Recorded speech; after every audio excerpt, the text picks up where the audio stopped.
Everybody. So for today, we are going to focus on the third PowerPoint for the cardiovascular system, continuing to discuss electrical impulses that leads to muscle contraction. So just do a quick review of what was the key component for understanding of the steps involved in muscle contraction. One of the key points that I tried to make was that in cardiac cells, you have no need for impulses from the nervous system. So basically what we're going to rely on for the cardiac muscle contraction, we are going to rely on the cells within the heart itself that can create electrical impulses. The other point that I want to make is anytime I use the word electrical impulse, one of the key concepts that you need to be understanding is this is basically action potential, and that means we're talking about two main steps at least, depolarization and repolarization. Another thing you need to know is that when we talk about depolarization, it's associated with one or both of these ions, sodium and calcium. And when we talk about repolarization, we're talking about potassium. So depolarization can be caused by either sodium or calcium moving into the cell, and repolarization is created by potassium moving out of cell. So this is one of the essential concepts that you guys needed to understand to start with. Basically an overview of the concept.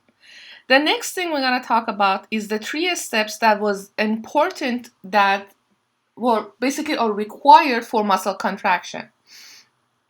That is started with action potential that is created in non-contractile cells. These cells are also known as, do you guys remember, pacemaker cells? This action potential is step 1. This action potential leads to step 2, which is action potential that is created in contractile cells.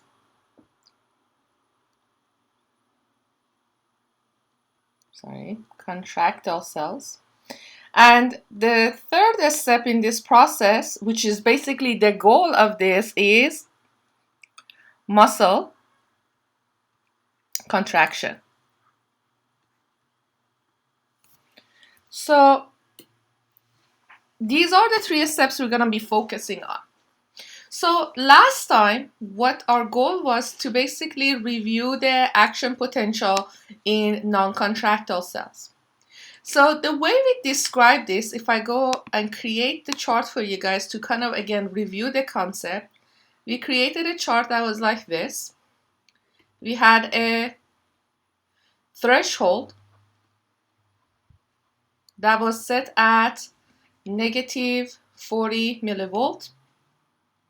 Another number we learned is negative 60. So we had the initial depolarization that was created by sodium coming in. And when you reach the threshold, that causes the calcium channels to open up, which basically causes the depolarization all the way to 0 millivolt. And this is basically calcium that is coming in. And then you created your repolarization back down by allowing potassium to basically move out of the cell.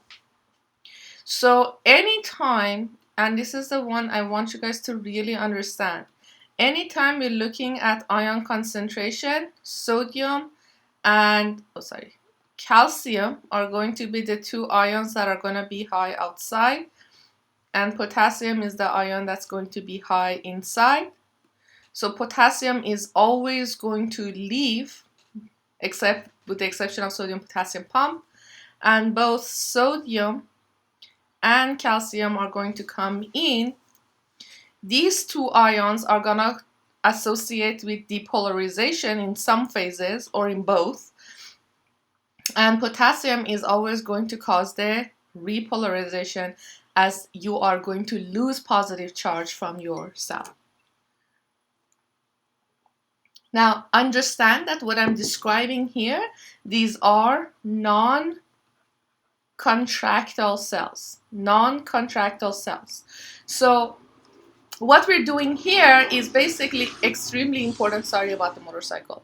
This is extremely important. It initiates basically your ability to create the normal heartbeat. So when we're talking about the action potential that is created in your non-contractile cell, that energy eventually leads to creation of electrical impulses within the contractile cells, which is the second part of this process.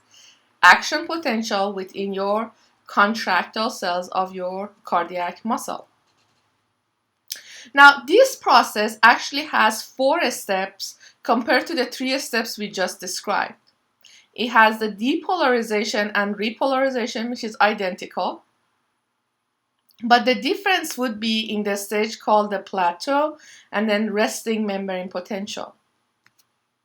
So let's go ahead and look at some of the details for the contractile cells and their action potential, and then we do a quick comparison between non-contractile cells and contractile cells.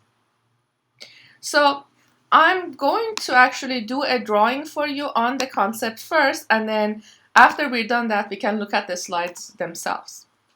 So when we do the electrical impulses or action potential, we have 4 steps. So I'm going to draw them as such.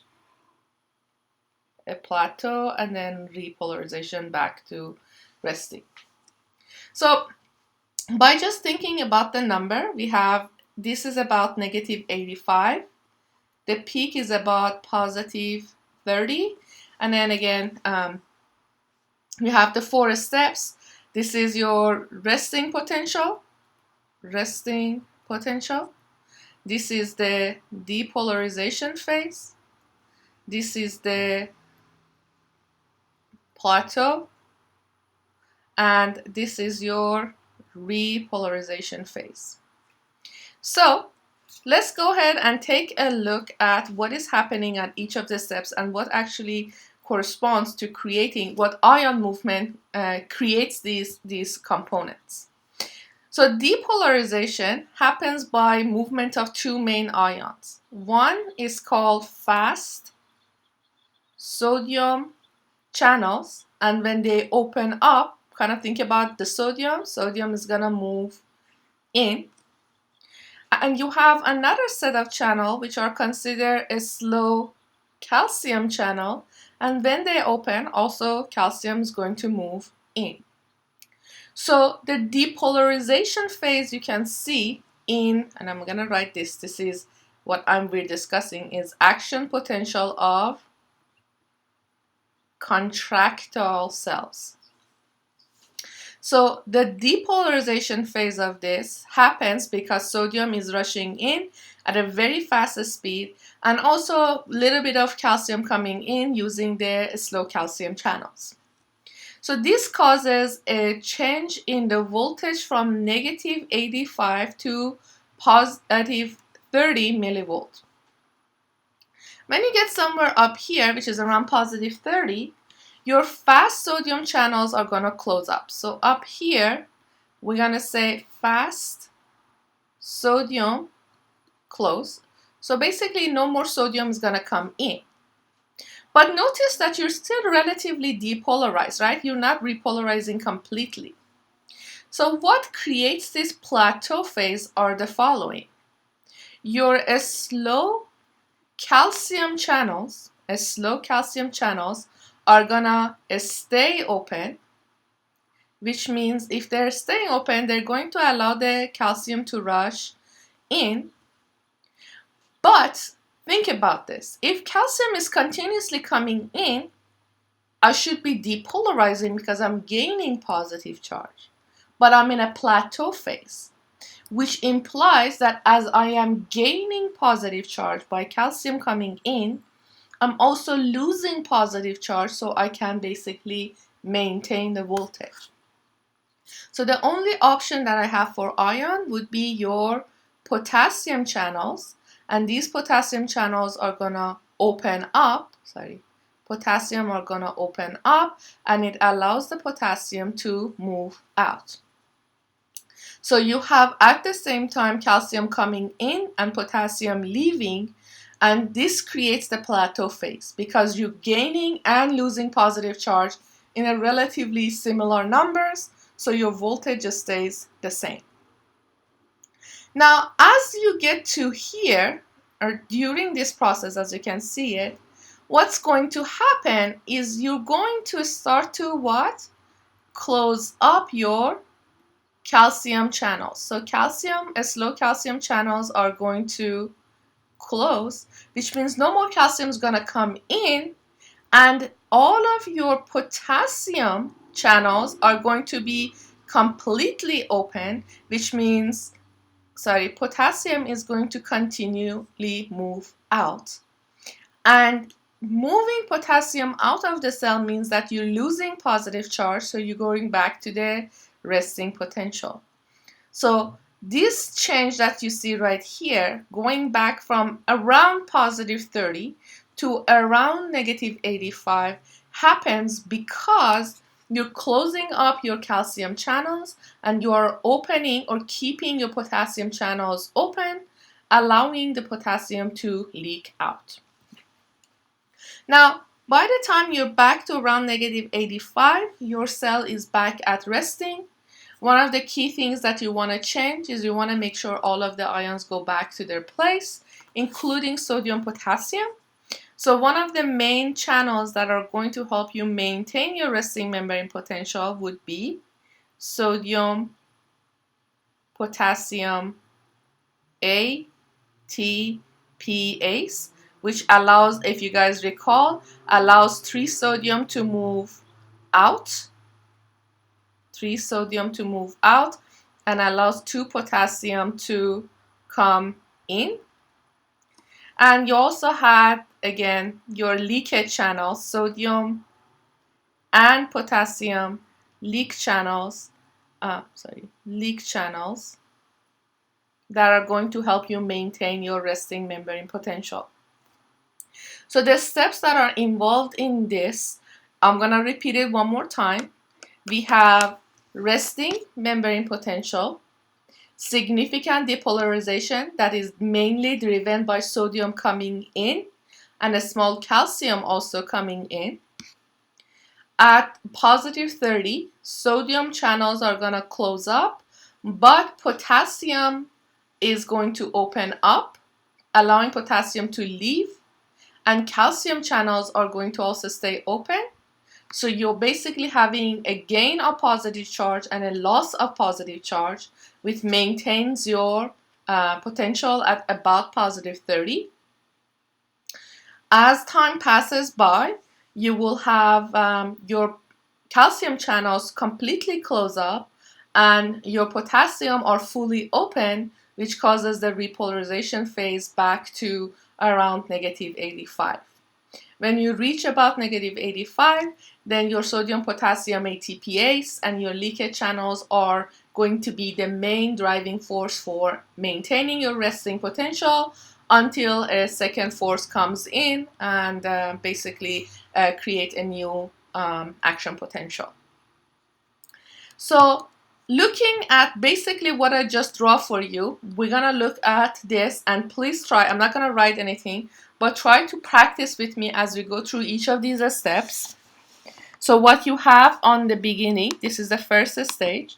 What you have is step one, step one, which is, let me go back. You have a step one in this case, which is, if you guys call it, it would be depolarization. Driving force is sodium in, calcium in.